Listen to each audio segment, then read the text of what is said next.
கட்டுநாயக்கவில் பரபரப்பு, துப்பாக்கிச் சூட்டில் ஒருவர் பலி. யாழ் பல்கலைக்கழகத்தில் வெளிநாட்டுக்கு தப்பியோடிய நூற்றுக்கணக்கான ஊழியர்கள். யாழில் மதுளுடன் மோட்டார் சைக்கிள் மோதி விபத்து, இளைஞனுக்கு நேர்ந்த துயரம். 41 பாடசாலைகளுக்கு விசேட விடுமுறை. சேலியை மிதித்ததால் மாணவியை தாக்கிய ஆசிரியை, ஓடும் பேருந்தில் சம்பவம். உயர்தர பரீட்சை பெறுபவர்கள் தொடர்பான அறிவிப்பு. இலங்கை வந்த ஐரோப்பிய நாட்டு இளம்பெண்ணுக்கு நேர்ந்த கதி. கொழும்பில் பரபரப்பை ஏற்படுத்திய பெண்கள் தலைமையிலான கும்பல், மாணவி உட்பட பலர் கைது.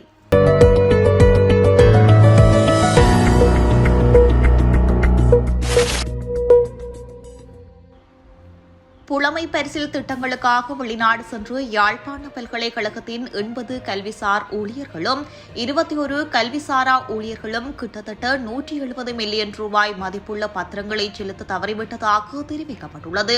குறித்த விடயமானது தேசிய கணக்காய்வு அலுவலகம் வெளியிட்டுள்ள அறிக்கையில் தெரிவிக்கப்பட்டுள்ளது.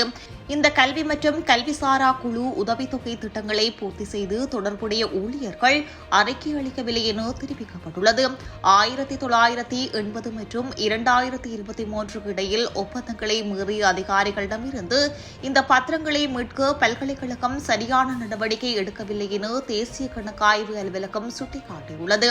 2023 ஆண்டில் கைரேகை இயந்திரங்களை பயன்படுத்தி வருகையை சரிபார்க்காமல் பல்கலைக்கழகத்தின் கல்விசாரா ஊழியர்களுக்கு கிட்டத்தட்ட 300 மில்லியன் ரூபாய் மதிப்புள்ள கூடுதல் நேர மற்றும் விடுமுறை கொடுப்பனவுகள் வழங்கப்பட்டதாகவும் குறிப்பிடப்பட்டுள்ளது. குறித்த தகவல் யாழ்ப்பாண பல்கலைக்கழகத்தின் 2023 ஆண்டு அறிக்கையில் சேர்க்கப்பட்டுள்ள தேசிய கணக்காய்வு அறிக்கையில் தெரிவிக்கப்பட்டுள்ளமை குறிப்பிடத்தக்கது. கொழும்பு கொட்டாஞ்சேனையில் அமைந்துள்ள விடுதிக்குள் வெள்ளக்கட்டாயமாக நுழைந்த கும்பலொன்று அங்கு தங்கியிருந்த திருமணமாகாத தம்பதியினை தாக்கியுள்ளனர். அத்துடன் அவர்களை கடத்தி அவர்களின் கையடக்க தொலைபேசி மற்றும் பணத்தை கொள்ளையடித்த சம்பவம் தொடர்பாக 5 பெண்கள் கைது செய்யப்பட்டுள்ளனர். கைது செய்யப்பட்ட பெண்களில் 15 வயதுடைய மாணவி ஒருவரும் அடங்குவதாக போலீசார் தெரிவித்துள்ளனர்.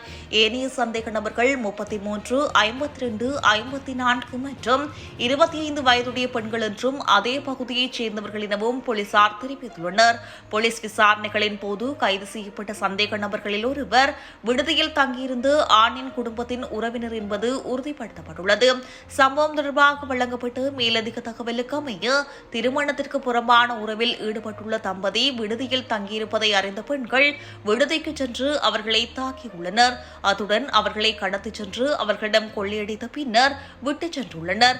இந்த நிலையில் தாக்குதலுக்குள்ளான தம்பதி செய்த முறைப்பாட்டிற்கு அமைய 5 பெண்களும் கைது செய்யப்பட்டுள்ளனர். சம்பவம் குறித்து கொட்டாஞ்சேனை கடலோர போலீசார் மேலதிக விசாரணைகளை மேற்கொண்டு வருகின்றனர். 2024 கல்வி பொதுத்தராதர உயர்தர பரீட்சை பெறுபவர்கள் ஏப்ரல் புத்தாண்டுக்கு பின்னர் வெளியிடப்படும் என்று இலங்கை பரீட்சைகள் ஆணையாளர் நாயகம் அமித் ஜெயசுந்தர் தெரிவித்துள்ளார். பரீட்சை பெறுபவர்கள் குறித்து ஊடகங்கள் வினாவிய போது அவர் இந்த கருத்தை தெரிவித்துள்ளார்.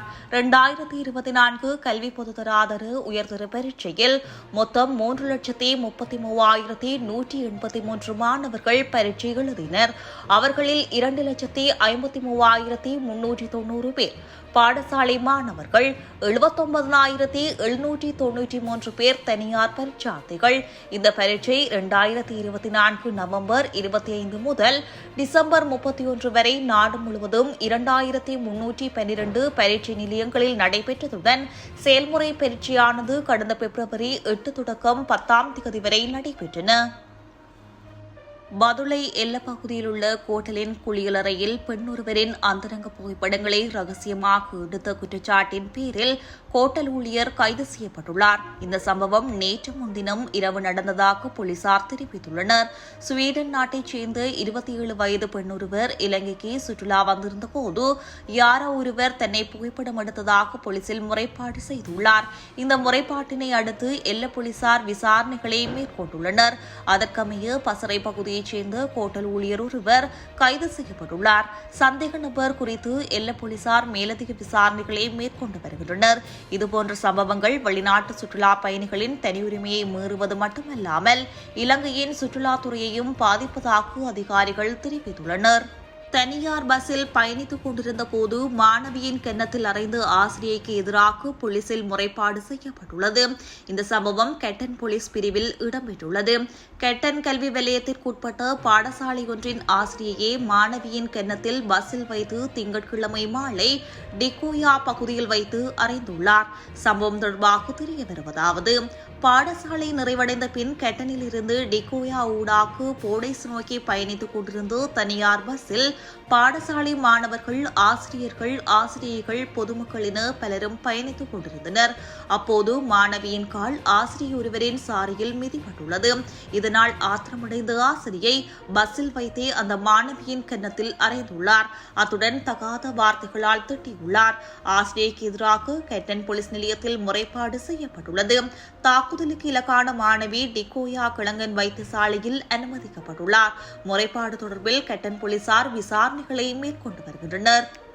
ஸ்ரீ தலதா மாளிகையில் நடைபெறும் புனித தந்த சின்னத்தின் சிறப்பு கண்காட்சியை முன்னிட்டு தேர்ந்தெடுக்கப்பட்ட பாடசாலைகள் 4 நாட்களுக்கு பாதுகாப்பு படையினருக்கான தங்குமிடங்களாக பயன்படுத்தப்படும் என்று கண்டி வலய கல்வி அலுவலகம் அறிவித்துள்ளது. எதிர்வரும் 21ஆம் திகதி முதல் 25ஆம் திகதி வரை தேர்ந்தெடுக்கப்பட்ட பாடசாலைகள் பாதுகாப்பு படையினருக்கான தங்குமிடங்களாக பயன்படுத்தப்படும் என்று கண்டியில் உள்ள அனைத்து பள்ளி முதல்வர்களுக்கும் சிறப்பு அறிவிப்பில் தெரிவிக்கப்பட்டுள்ளது. கண்டி வலய கல்வி பணிப்பாளர் DCI அந்தரக்கே இந்த அறிவிப்பை வெளியிட்டுள்ளார்.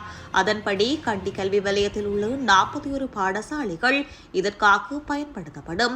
தேர்ந்தெடுக்கப்பட்ட அனைத்து பாடசாலைகளுக்கும் 4 நாள் விடுமுறை வழங்கப்படும். மேலும் நிகழ்வின் போது சாலை போக்குவரத்தை குறைக்க இந்த முடிவு எடுக்கப்பட்டுள்ளது.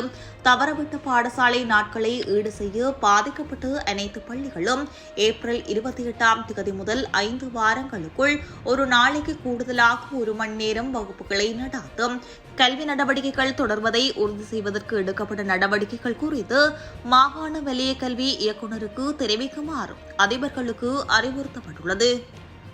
யாழில் இடம்பெற்ற மோட்டார் சைக்கிள் விபத்தில் படுகாயமடைந்த இளைஞர் சிகிச்சை பலனின்றி உயிரிழந்துள்ளார்.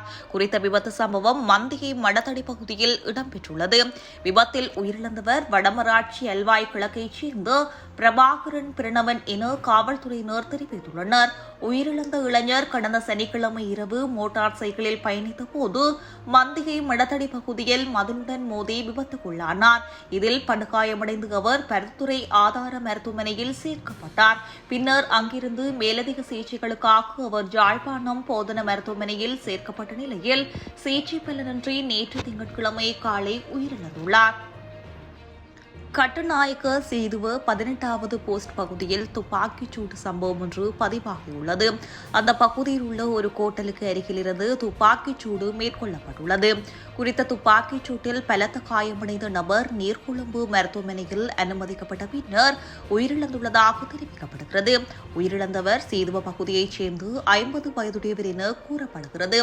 இந்த நிலையில் 2 பாதாள உலக கும்பல்களுக்கு இடையிலான தகராறே இதற்கு காரணம் என்று காவல்துறையினர் சந்தேகம் வெளியிட்டுள்ளனர். இதன்படி மேலதிக விசாரணைகள் காவல்துறையினரால் மேற்கொள்ளப்பட்டு வருகின்றது.